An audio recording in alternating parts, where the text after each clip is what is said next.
Emva kwenyanga ezimbini kungekho mbane, ingingqi yaseNdlanzi kwilokishi yaseKatlehong ibuyele kuthungelwano lombane kulandela ukufakwa kwesikhululo esincinane sombane ngabakwa-Eskom kwangoko namhlanje esitsha rhaca. Eli nyathelo libuyisele ubonelelo lombane oluzinzileyo kummandla kwaye ekugqibeleni laphelisa iiveki zonxunguphalo kubahlali. Uceba wewadi uMfana Dube obekhokhela lo msebenzi ubulele kwi-Eskom kwaye wazibophelela ngokubila esoma eqhubela phambili ukwandiswa kwenkonzo kuluntu. Kube usuku olugcwele injabulo kumphakathi wakwaNdlanzi eKatlehong namhlanje njengoba lo mphakathi usuhlala izinyanga ezimbili ebumnyameni kana osukwini lanamhlanje ukhansela wendawo kuMfana Dube ngokubambisana nabakwa-Eskom bayixazululile lenkinga.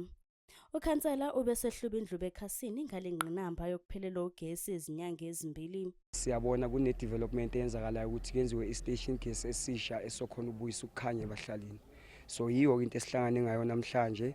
Into ke abahlali bekade balibile bayikhalela isikhathi eside ngoba sibuya from i-winter. So you could understand lezi ndlu lezi esikuzo lezi ama-RDP wakudala ama-landlord wala abogogo nabomkhulu kakhulu, so bekunzima for bona during winter ekutheni bahlale without ugesi. So sihlangane ngaloko kuzo-celebrate ukuthi abogogo namhlanje bazolala endaweni ekhanyayo. Khona manjalo nabahlali babe sebedlulisa amazwi okubonga kukhansela wendawo abathi seloku kwaqala lenkinga kagesi ubelokhe nabo ngaso sonke isikhathi ukuqinisekisa ukuthi iyaxazululwa. Ukhansela wethu siyambonga futhi ke angifuna uqamba mangusebenzele kakhulu futhi ke up to the end manje uyaphe-check ukuthi no iprocess iyahamba kahle until ke Friday leyo sogcina sicela i-meeting nakubantu ke ngokuparticipate nokubambezela ukuthi ke bekunzima thina ubusika bonke busishaye emakhazini but ke sikwazile ukubekezela saze safika kule process eseyenziwa manje egcineni. Khona kube i-challenge nje enkulu kakhulu ukuthi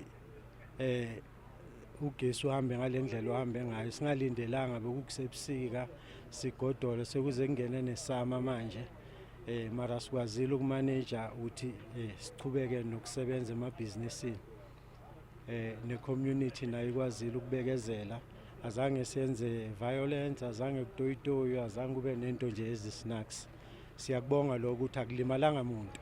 Labahlali bakhala ngokuthi kube ubusika obunzima kakhulu ukubona nosomabhizinisi wendawo ekhala ngokuthi iningi imali emlahlekelile njengoba bekumele aqashe i-generator ukuqinisekisa ukuthi ibhizinisi liyaqhubeka. Ezindabeni zeSoweto TV, nginguNobuhle wakwaNdlovu ngibika ngiseKatlehong endaweni yaseNdlanzi.